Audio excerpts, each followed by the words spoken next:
혹자는 그래요. 나는 이제 늙어서 눈도 잘 안 보이고 저도 잘 안 보여서 안경을 썼습니다마는 눈도 가물가물하고 읽어봐야 기억도 못하는데 그 뭐 독성에서 뭐하나 이렇게 얘기한 사람이 있습니다. 근데 그렇지 않다는 거예요.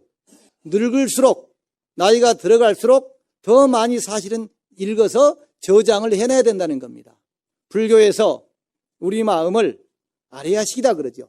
또는 장식, 열애장, 함장식 이렇게 얘기합니다. 그 말은 무슨 말이냐면은 우리 마음은 온갖 것이 저장된 창고라는 얘기입니다. 온갖 것을 저장할 수 있는 창고라는 얘기입니다. 그래서 장식이다, 함장식이다 이렇게 부르고 있는 겁니다. 그 창고 안에는 온갖 것이 다 들어있어요. 세상의 모든 것이 다 들어있어요. 불교로 말하면은 부처님도 들어있고 중생도 들어있고 지옥도 들어있고 아기도 들어있습니다. 근데 우리는 그 법의 창고가 다 가득 차 있는데 부처님은 안 꺼내 쓰고 중생을 꺼내 씁니다. 그렇죠?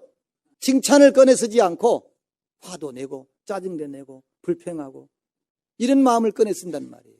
이것이 다른 거예요. 창고에서 뭘 꺼내 쓸 것인가 이것이 문제입니다. 근데 그 창고 안에는 더 좋은 게 얼마든지 있다는 얘기예요. 이 창고는 한번 들어와서 저장이 되면은 영원히 없어지지 않고 보관이 됩니다. 그래서 장식이라 그럽니다. 창고 장자예요. 저장할 장자예요. 아레야식이라고 하는 창고에 저장이 돼서 때를 만나면 때가 되면 다시 나옵니다. 그러니까 내가 독송을 한번 한다, 독경을 한번 한다 하는 것은 법의 종자가 되는 것이고 도의 종자가 되는 것이다.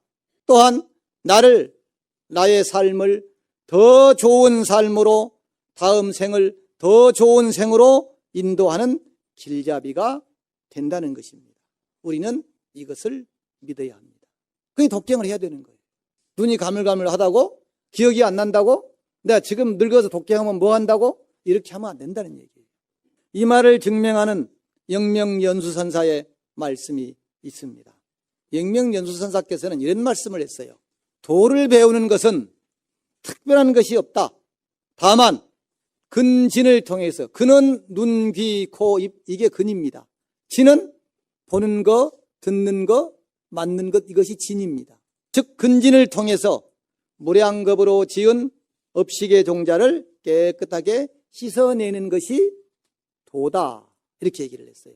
아까 창고에서 뭐예요? 여러분들이 옷이 더러워지면 세척을 하죠. 빨지요. 그럼 옷이 깨끗해져요.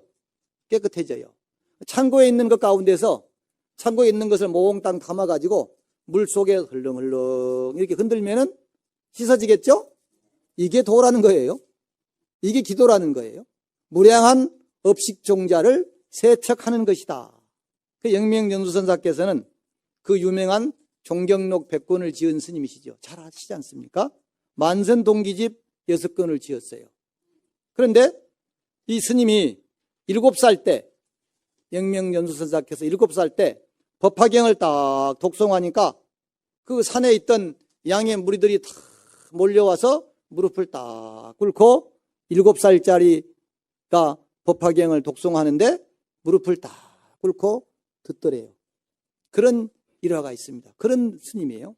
이 스님께서 하신 말씀, 우리가 독송하고 또는 배우고 습득하고 이래서 이루지는 못할지라도 역제이근하면 귀로 한번 스치고 지나가면, 이근은 귓불이니까 내가 모르는 말도 좋은 말을 한번 귀로 스치고 지나가면은 영이 도종하여 길이 영원히 도의 종자가 되어서 세세불락악취하고 세세생생토록 나쁜 길에 떨어지지 아니하고 생생불실인신하며 태어날 때마다, 생생은 태어날 때마다입니다. 태어날 때마다 사람 몸을 받아야 공부를 하지요. 그러니까 태어날 때마다 사람의 몸을 잃지 아니하며, 이 말은 무슨 말이에요? 태어날 때마다 사람으로 태어난다. 개나 소나 무슨 가축이나 이런 지옥이나 아기로 태어나지 않고 또 사람으로 태어나고 또 사람으로 태어나고 이렇게 한다는 얘기예요. 생생불실인신하며 제 출두래에 일문천호하리라. 태어나자마자 태어나서 하나를 들으면 일문, 하나를 들으면 천 가지를, 천 개를 깨닫게 될 것이다. 여러분들이 가만히 기억을 해보세요.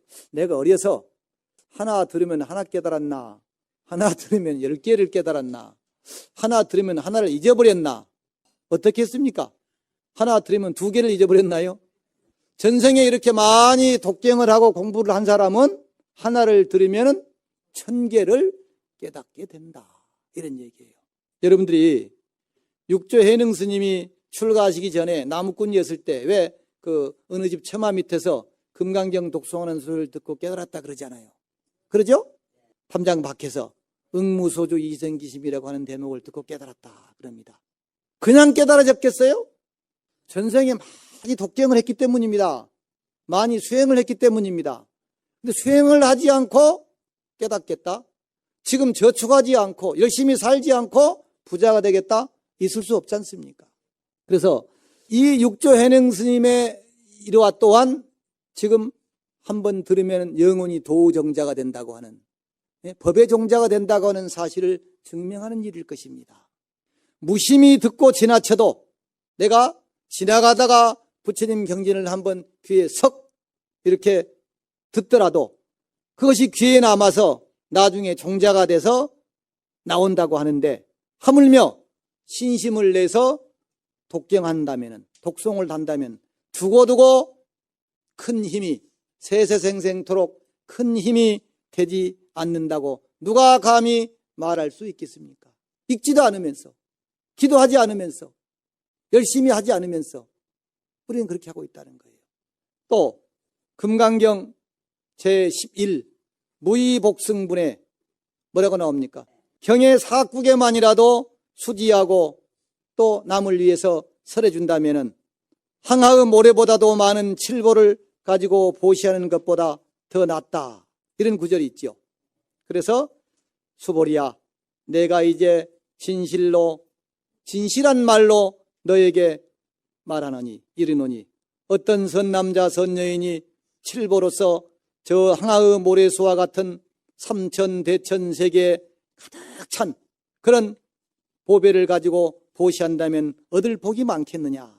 수보리가 말씀드리기를 매우 많겠습니다. 부처님이시여.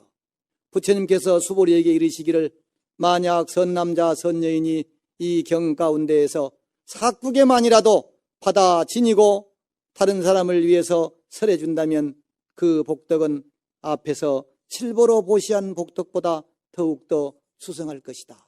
그래서 우리가 부처님 경전은 비록 한 구절이지만은 한 구절만 제대로 잘 마음을 기울여서 독경한다면 무한한 지혜와 복덕을 얻을 수 있다.